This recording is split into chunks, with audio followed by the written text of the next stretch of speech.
Have you ever wondered why healing feels so slow, even when you're doing all the right things?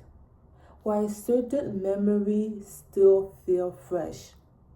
Why does one small trigger makes your whole body shut down? It's not because you're broken. It's because your brain is doing its most important job, protecting you. But when you finally understand how your brain works, you stop fighting yourself and your healing gets 10 times easier.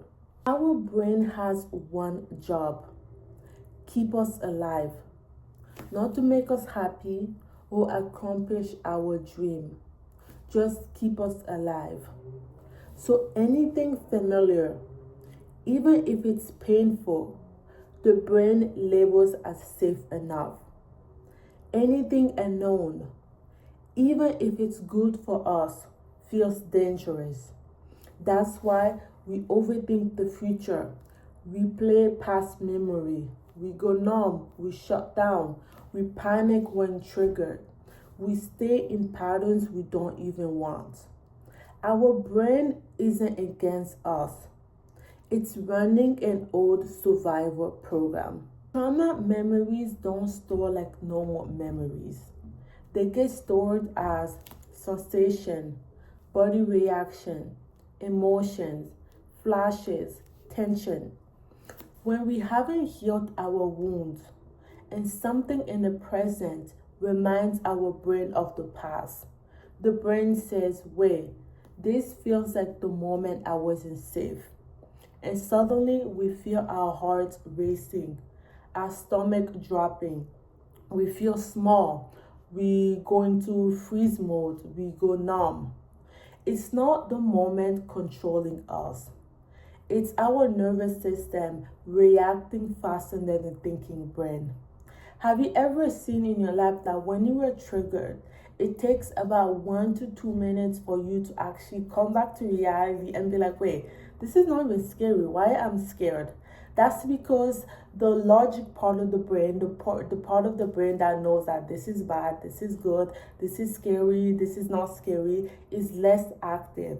And the part that's active is the part of our brain that is the oldest part of the brain. That's the protective, the survival brain. That's the one that takes over. That's why, like, sometimes we feel like when we're triggered, we can't even control our reaction. When we're triggered, our logical brain is less active.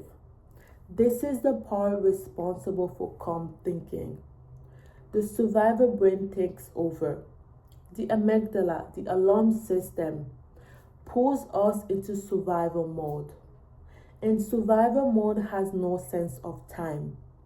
It doesn't care or it doesn't distinguish if something happened 15 years ago. It doesn't distinguish if something is now harmless, if it's okay, if it's danger. It doesn't care if the situation happened when you were 10 but now you were 30. All it knows is, I felt this before. Stay alert. That's why getting triggered feels so overwhelming. It's not because we're weak. It's because our brain is still trying to protect us with an outdated information. This is why it's so important to send our body, our nervous system, the right signal. Because when we don't, our body, our nervous system, our brain is still operating as if the danger is still happening. For example, if you grew up in a home where there's a lot of yelling, there's a lot of screaming, and you associated screaming and yelling with danger. When you get out of that house, any screaming or yelling will send your body the signal that you are in danger, something is about to happen. This happened with me. I've realized that, you know, when like you're walking and your friend is like behind you trying to scare you, when my friend used to do that to me, I used to scream. At first I didn't know. I'm like, wait, why am I screaming? Maybe this, I thought like this is just the person that I am, right?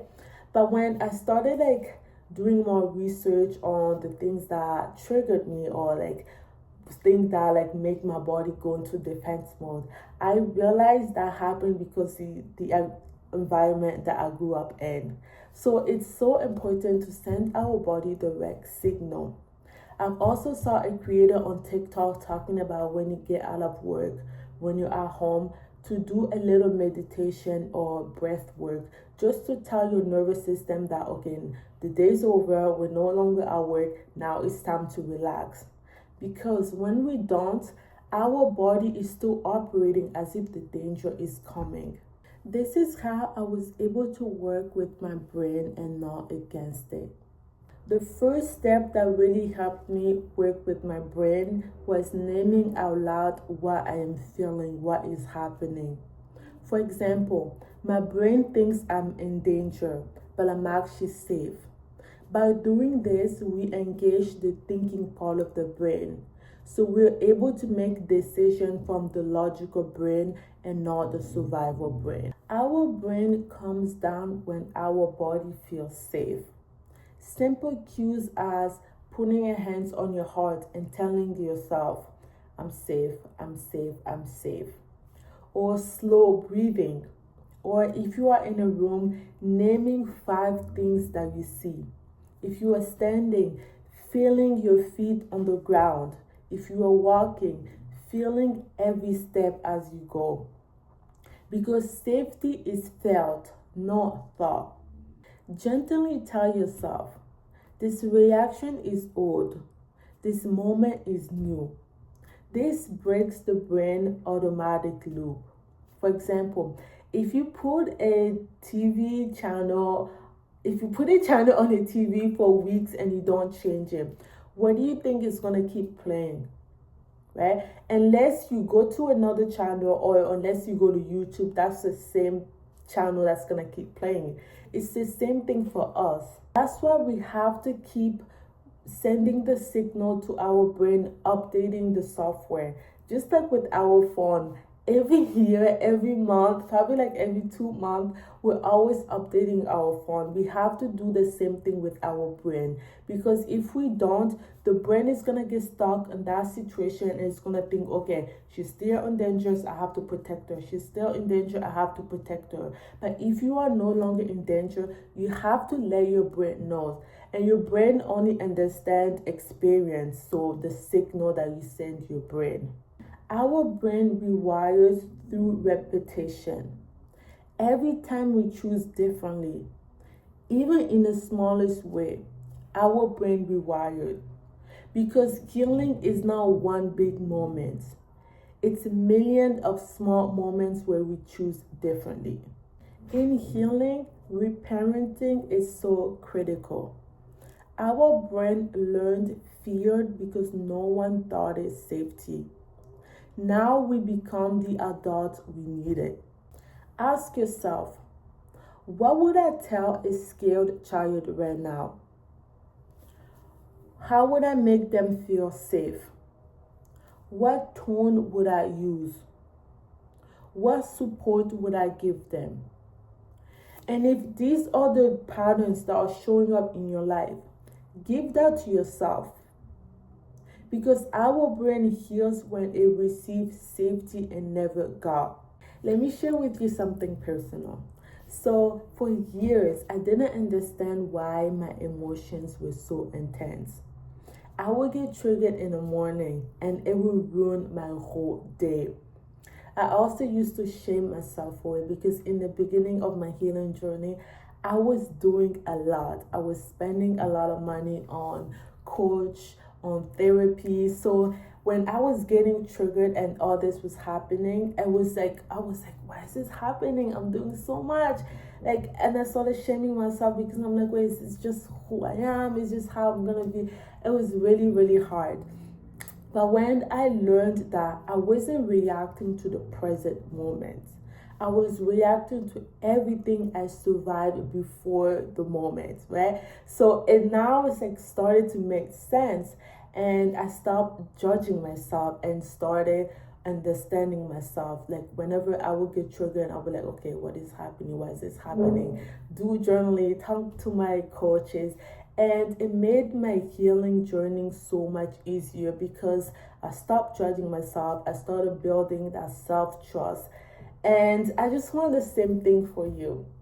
If you remember anything from this video, let it be this. Our brain isn't trying to hurt us. It's trying to protect us. When we're triggered, our nervous system isn't reacting to the moment we're in. It's reacting to the moment the brain remembers. It reacts as if the old moment is happening right now. This happens because the survival pattern hasn't been updated. The emotional brain reacts faster than the logical brain. The amygdala, the alarm system, it remembers the feeling of danger before the logical brain has a chance to say, wait, this is not the same situation. The brain job is survival first, clarity second. The more safety we give ourselves, the faster our healing becomes. I'm so glad to have you here. I hope this video was able to help you get more information about the brain and to make your healing easier. Be safe, and I'll see you in the next video. Bye.